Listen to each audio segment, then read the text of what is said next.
Përshëndetje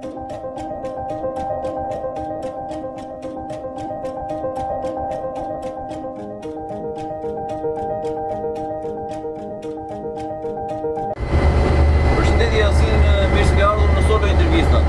Po, përshëndetje juve, ju falenderoj për intervistën që po më mini.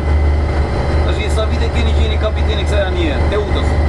Me anijen Teuta, unë kam që nga 2012 si fillim me këtë lloj anije. Pastaj ka punuar edhe vitet e tjera me peshkimin, edhe emigracioni pasaj bëri punën e tij që ne është shkëputur nga Shqipëria, emigruam për në Itali.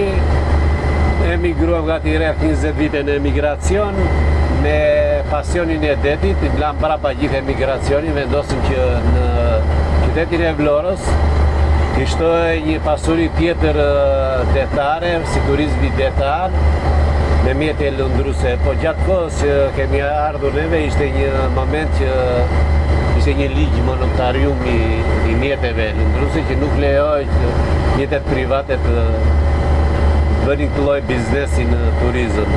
E patëm të vështirë, po me gjithatë me ardhjen e 2013, me ardhjen e qeverisë së re, ndryshuan ligjet, një mirësi e mirë për të gjithë vlonjatët, si një biznes që jap mundësi të punësohen njerëzit. Edhe ne si pjesë e kësaj vazhduam itinerarin ton të turizmit, me mjetin ton, me këtë që shikoni që jemi sot. Ky është mjeti i parë që filloi këtë lloj biznesi në Shqipëri. E blevëm këtu si mjet, e restauruam, çdo gjë e restauruam me forcat tona dhe vetë neve jemi të përshtatshëm që na jepet për këtë lloj pune. Sa vite zgjati restaurimi? Restaurimi sa zgjati rreth 2 vite.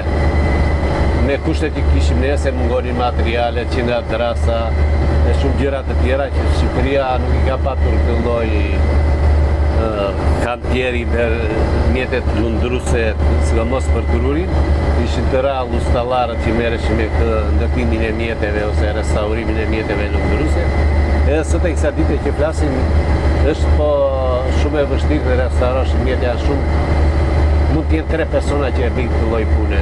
Unë e bëra vetëm për pjesën e mjeteve të mia, edhe e mbylla me kaq. Kërkesa kisha për këtë lloj pune, po nuk mund t'i bëj dot të gjitha, edhe u zgjata me turizmin.